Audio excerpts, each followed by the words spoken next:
Hey, welcome back to Therapy Unzipped. Ooh, am I exposing myself? Maybe so. How diddly doodly there, Tom. Hey man, things are really good for us. However, there's general unease related to things happening this country and the world. So a lot of people are on edge, and you brought that topic up before we started rolling, and that seems to be a reoccurring theme. Yeah, Like how you said it, it's like just one more thing would just send people over the edge.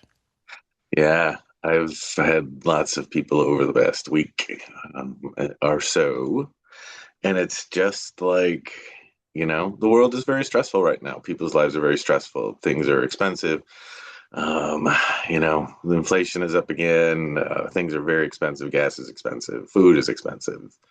Insurance is going up. I mean, everything is tough. There's nothing good coming out of the news. Mhm. Just yeah, general. And I've talked to so many people that are just despondent. It's like I can't take one more thing. It's like Yeah. I'm kind of balancing, this this tray of glassware as I'm standing on a ball, and one little push, and the whole thing is coming down.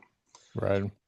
So we talk a lot about, you know, controlling what you can control, managing, um, that whole self-soothing thing, that whole catastrophizing everything. But the funny part is they're really not catastrophizing. It's kind of true. I mean, people Mhm. are at the point where if I fall down and break my leg and I go for a week without pay, I don't know if I'll recover. Yeah. And I'm like, whoa. hmm Who on any single job, right, out there now, other than some, guy who's, guy or gal who's like an entrepreneur, even then, still with that, can really survive without, trying to pinch pennies here and there and working together as a team, having a spouse that, kind of matches that too. Like, who can really Mhm. survive in this And economy? It's just crazy. And I think I think we're really going to see as we're forced to adapt some big changes coming yeah, in the very near future. I would agree. And our generation time, I think we are very fortunate.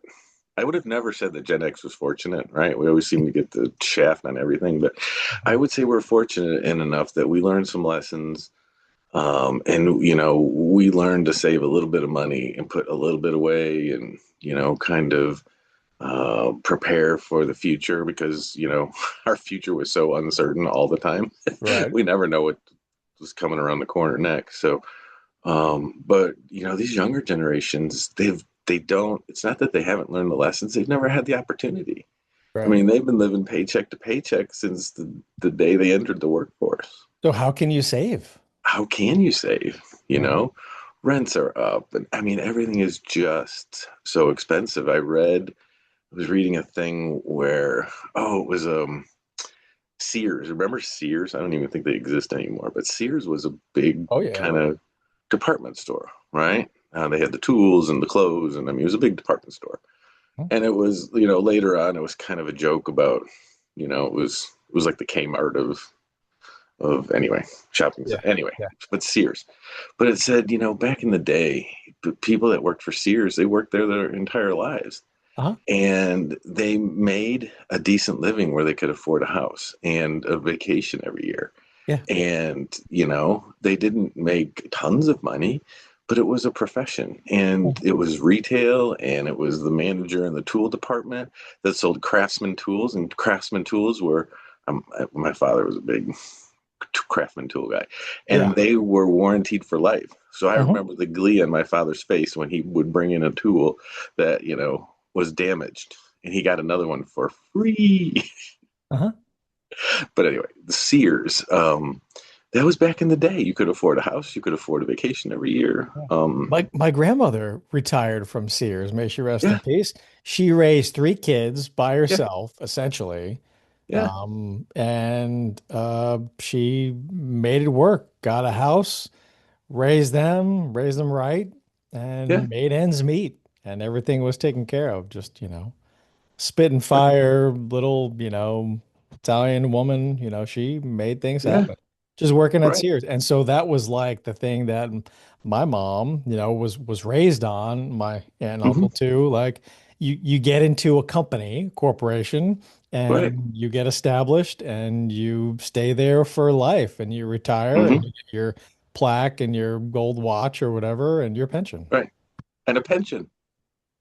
And now, I mean, so that's basically, most of it's retail. There's other things, there's accounting and other stuff, but, basically a retail job. Now you have two people that are working retail jobs and you can't make ends meet.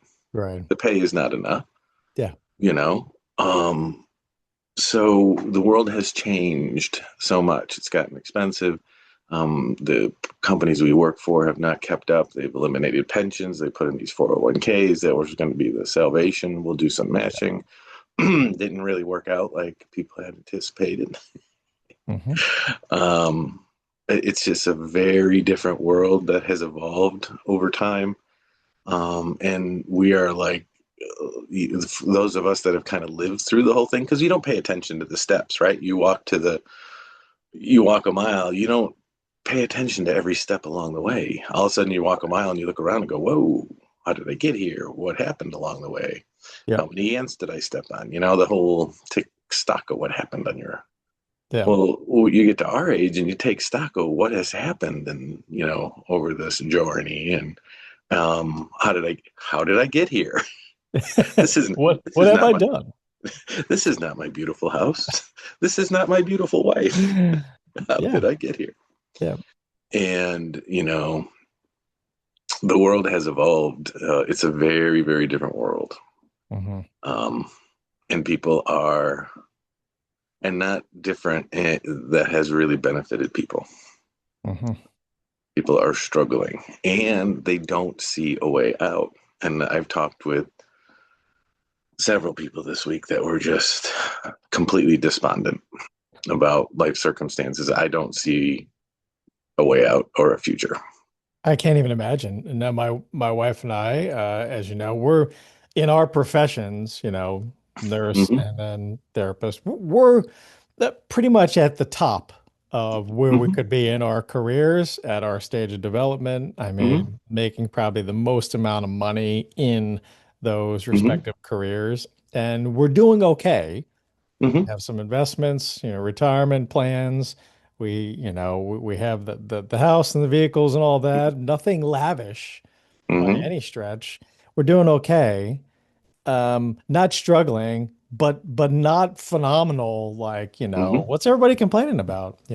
And we can see that it's taken working together and, being mindful about things to make Hmm. sure that everything is okay. And still the future is uncertain. So I can't Hmm. even imagine, what it's Hmm. like for like the Amazon warehouse worker, Hmm. who's trying to pay rent at 3 grand, whatever, Hmm. per month and food and gas and all that, making 16, $17 an hour. Yeah. Impossible. Right. And you guys are doing well and doing okay, but could you imagine like one bump in the road, right? One of you goes down with the illness that takes you out of work and you get unpaid for a month. Right. And That's gonna that's what we're terrified about because that's that's very realistic. That is yeah, a possibility. right. No bad juju. I'm gonna turn in a circle and spit, so that doesn't happen to you, Tom. But Yeah. Right. And we're not in a place where like we could successfully go a year if both of us didn't work and or even if just one of us didn't work and be like, yeah, oh, hey, no worries. Like it'd be like, oh, fuck. yeah, I don't like that. yeah, yeah. And you and your wife are probably better off than 90% of the people out there, Hmm. or 80, whatever the number is, 80%. You're doing Yeah. a lot better than most. And if we're feeling that way, then Yeah, that everybody's feeling, like you yeah, said before, on edge. One more thing. yeah. I And cannot take one more thing coming yeah. at me right now. Mhm. Right, And so right. that's what we're up against. And so that's what we are trying to do, holding space for people. And we don't have the answers. Right. for that. And it's very real. It's legitimate. It's not like a fabricated, made up, hey, like everything's all right. You guys have millions, so like what Right. what are you bitching about how you've got last season's, Lily Pulitzer, right? Yeah, right. So that's just not the case. No. Yeah. So what is the answer? What do we say? How do we guide? Listen, the future is uncertain for all of us, and Mhm. all we can do is try to remain as put together as we can, right? Take your moment, have your breakdown, have your, cry, scream, yell, do what you got to do. And then what's your plan, right? What's your plan to keep your head together, right? Mhm. To not let all this anxiety, worry crack you like a walnut. Yeah. And then what's your plan going forward, right? There's always a plan. You've always got to put some steps into what am I doing next? Where am I going? And having some faith. What I say to people all the time is you've been through some very difficult times in your life, right? We all have. We've all had moments where we didn't know how we were going to get through, and we Yeah. managed and we did Right. okay. We came through on the other side. So that person still exists in you. Mhm. So have confidence in yourself that you may not have all the answers right now, but you will persevere. You've done it. You have no evidence to say that you won't. You've done it your entire life. You've adapted, you've figured out a way. And I think here's where maybe the solution starts. Maybe not the exact solution, but at least this is the start. Instead of us being individual, secluded, living our own lives, maybe, just maybe, if there's some sort of alliance, a community, a joining together, helping each other out in many different capacities, then maybe we've got a shot. Mm-hmm. Yeah. And so that's going to mean making some hard decisions. It's also going to mean you reframing your situation, checking yourself, and instead of making nasty comments on people's Facebook or Twitter accounts or X or whatever, that you actually start elevating others, supporting each other, lifting people up, encouraging each other, finding where they have a strength, where you could utilize that strength, and then you provide a strength for them. I think Right. somewhere in there lies how we actually fix this and turn things around. Mm-hmm. How much time and energy do we put into being keyboard warriors or, you know, making nasty comments about somebody else post or any of that? And it's funny that I say that because I am 0% of the way there. I mean, I don't have any social media. I don't Yeah. post. I don't do anything. And I contend that I am the happiest person because of it. Mhm. I mean, I'll go out and see some friends. They're like, "Can you believe what so and so posted the other day?" And I'm like, "I have no idea what you're talking about. Don't want to know, but thanks for Yeah. thanks." And I'm out. I don't care. I don't want to know what are what people. I'm not interested. If people want to talk to me about stuff going on, that's great. Well, I know when you like my videos on TikTok because there's a heart from user 6379184. Blah, blah, blah, blah. Yeah. It's just- Right? I do. I have a TikTok account. I've never posted anything ever, ever, ever. I have a generic account that they've assigned me the name. It's not tied to anything. I look at stuff and and the only, see, and you've got to like stuff to like, to adjust your algorithm. Yeah. But when I go through my hearts, it's all you. It's all the ones that you've posted, recipes or like puppies or some motorcycles. Okay, Yeah. some motorcycles too. Right. But I mean, it's a very limited thing. I don't do any politics. I don't do anything else. And it's recipes because it's like I want to go back and try them. So maybe part two or number two, whatever, in finding the solution to how we turn things around is maybe limiting our engagement with things like social media and Mm-hmm. online. Mm-hmm. Like I know that that's a tall order. I mean, it's become so, right.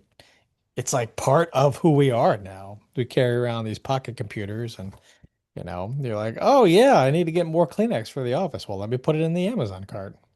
Mm, right. You ever have an Amazon cart and then you're just like, what else do I need? Uh, No, you don't need anything else. Just that's what they count on, Tom. yeah. They want you to just, what else could I possibly need? And then they send you the reminders. Hey, you haven't ordered this in a while. Yeah, right? Yeah, because they don't freaking need it, you mo. Yeah. Or you look at a shirt and you think about the resources, the money that went into, look at a shirt and I'm like, no, that's all right. Then I get an email, like 5 minutes later and a text message 10 minutes later saying, hey, this item's in your cart, Here's $5 off. Come Yeah. And you're like, on. well, it Well, keeps it in your mind. since it's $5 off. It's the power of suggestion. All right. Oh, geez. Why don't we Tom, harness how that? did we get here? Yeah. Why don't we harness that and Right. the power of suggestion? Why don't you tell yourself some really good stuff, some reframe some situations, man? Oh Hmm. God, yesterday two young gentlemen, separate sessions, and one like okay, young adult, 16, right, ish, around there. Same school even, different families. And one is just going through it, just life is tremendously down, hard, ridiculous, angry at everything, angry at parents, school, angry at the grass.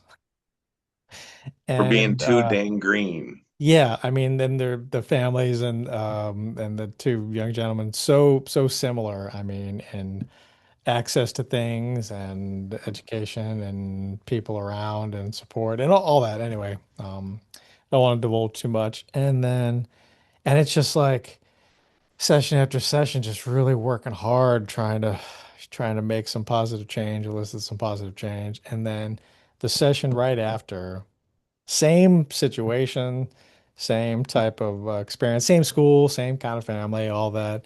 And this kid, same age, this kid is just like, man, like life is good, I don't know what I'm gonna do for the summer, but I'm gonna figure out something to keep myself busy, like doesn't have a job, not making any money, but like just yeah, I'm gonna hang out with some friends and like the Back Rooms movie's coming out, so I'm like I'm excited about that. I'm gonna go see Back Rooms and just like I mean, and not like what's that, ignorant or naive or anything, just kind of happy-go-lucky. Perception is reality, you Yeah. know? If we think that if we have the impression or the taste that things suck, then our brains will find all the evidence in the world to support the hypothesis that life sucks. Yeah, All right. If we take the attitude that life is good, and then our brain is going to find all the evidence available to support life is good. absolutely. Perception is reality, and we've talked about that. That's how I start my morning every day. I used to wake up and go, oh my God, I got to do this, I got this, I got this presentation, I got to see 14,000 people today, and blah blah blah. And I didn't pick up my dry cleaning, and the whole Yeah. blah. Yep. And then you're off, your brain's off to the races. Yeah. And I switched that whole thing about 10 years ago. And right now, when I wake up, before I even get out of bed, I'm like, man, life is good. I slept good last night. I got a great job. I get to see some people today and give them a hand. I'm making that lemon capered chicken tonight for dinner. I'm looking forward to that.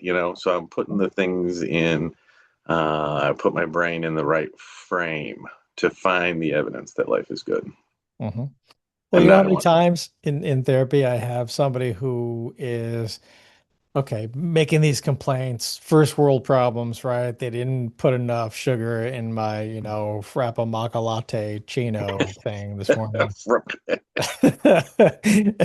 And they'll say, I know people have real problems. I know that this isn't really, but and say, well, it's real for you. Hmm. Right. We're putting it into perspective. This is a real thing for you. Doesn't matter whether it's legitimate in my set of through my set of lenses or somebody that has it worse or somebody that's, really, really struggling. However, it's real for you, but you still have the opportunity not to say, well, it could be worse, but to say, here are the good things that are happening in my life. And it doesn't Hmm. matter your station, it doesn't Hmm. matter finances, it doesn't matter where you are. There's always something that you can do to change your perception, to change your attitude, and nobody can take away your perception or your attitude. And I think that was Hmm. one of the big things that came out of Dr. Frankel, who was in the Holocaust survivor, lost his family during the Holocaust. And he said they couldn't take away your attitude towards things. If you found meaning in what you were doing, even if it was folding the clothes or, you know, Hmm. tattooing the numbers on somebody's arm, if you found some sort of purpose in that and you changed your attitude, then that really made the difference. And nobody can rob you of that or take that away. You have the ability to do that. And when you get back to it, it had nothing to do with the amount of sugar in the Fracamacalaca Right. latte. Yeah. It has to do with your perception on how you're viewing the world right now. This is Right. just another piece of evidence to support that life sucks and, I'm not getting what I need out of life. Yeah.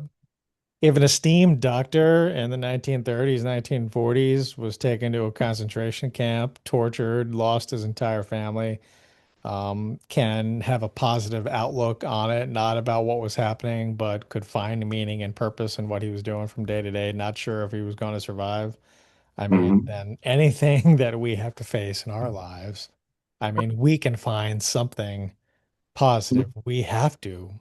I charge you with finding some meaning and purpose in it. Doesn't matter what's happened in the past. Right. Absolutely. And who knows And what's going to happen in the future? yeah, We don't yeah, know. the future is unknown. And it always kills me when you meet that person that wants to complain about everything and everyone, right? When their station in life is, not that awful, but everyone's got some challenges. Uh-huh. And I just like, man, there for the grace of God go I, Yeah. because things can change on a dime. So um appreciate the things that you have today because they may not always be around forever, right? Exactly. There are some great people that I have that I get the privilege of holding space for who, when they're in here or with me, even if it's on the phone, and they go through kind of complaining about this, that, and the other thing, they get that off of their chest. Hmm. It's me listening, unbiased, without judgment, Hmm. and then they actually go live their lives. That's not who they are. It's Right. just I need to dump this stuff because it's been Mm-hmm. built up and I've been frustrated and I need a little bit of like a sounding board and I need a little bit of validation. Am I crazy? Hmm. And or are people out there just fucking nuts? And we go through that and then they go do good things and they do focus on goodness and happy Hmm. things and they stay in the moment. And that's a beautiful thing. And I love that. I'm here for that. But Yeah. I know in the same light, there are those who continue with that, like Right. it's just like I they love were being people's complaining when they were in the car to their spouse on the phone, and then when they walked in, they just started complaining to me, and then when they leave, they complain about, how the it's raining and now it's slippery out, and right. I love being people's control alt delete button. Download all that crap and leave it here. Don't take it yeah, with you, And we talk about that's the magic of therapy and, being with a therapist is we all have these thoughts that go through our head, right? Everybody does. And there's some crazy stuff that we think. I mean, don't think you're the only one and don't yeah. think you're weird and different because that happens. Every single person has these thoughts that go through their Mhm. head, but they don't exist, right? They're just thoughts. They're not real. They have no space. They have no energy in the universe. They're just thoughts. But as soon as you say those out loud, they have existence, right? They exist in the universe. It's one of those, well, that happened kind of Mhm. situations, right? Yeah, And you don't want to say some of those things to your friends, family, because, I mean, you could get judged on those things. absolutely. But with a therapist, they're not passing judgment and they're never going to repeat it anyway. No one's ever going to know that those things came out of your mouth, with a few exceptions. We all know what those are. But um, That's the beauty of it. If I can download or control delete and get that stuff out of my head, I don't ever have to think about it again. Mhm. So come to us, All dump right. that stuff, then reframe your life, focus on being in the present as much as you can, find moments of gratefulness or even gratitude in your life, things to look forward to. Doesn't matter what's going to happen later or tomorrow or next week, Mm-hmm. and doesn't matter what happened in the past. You use that to learn from, maybe to not put yourself in that same kind of situation or to be watchful of those types of situations or individuals or whatnot. But Mm-hmm. um, we're still going to have moments where we suffer. And maybe it's through that suffering. No, it is through that suffering that we become stronger and more resilient and Mm-hmm. uh, we make positive change. It forces an adaptation. Right. And perception is reality, right? So, what kind of evidence do you want your brain to seek out? And that's what your brain will do. I always say that your brain is a very interesting, intricate muscle or organ in your body. It's a muscle. But it's also kind of stupid, and you can train it to do anything that you want it to do. Yeah. It's like a good Labrador retriever, right? You could Hmm. just takes consistency, and you can train it to do whatever you want. Yeah, So, absolutely. what do you want your brain to do? There you go. Name of the title, name of the show. What do you want your brain to do? What do you want your brain to do? Right. Better than the original one I came up with. We won't share that one. No. It would get views, but we won't share that one. Anyway, let's reframe some situations together in our lives and let's unite somehow to form a community where we're helping each other out, whether it's holding space or giving some positive suggestions or just being a dumping ground so that you don't carry that shit with you and you can go and live and focus on the things that are good right now in your life. Word. Word to your mother's uncle. Yeah, boy. Thanks again, Brett. Hope you have a phenomenal weekend. Thank you, Tom. You as well.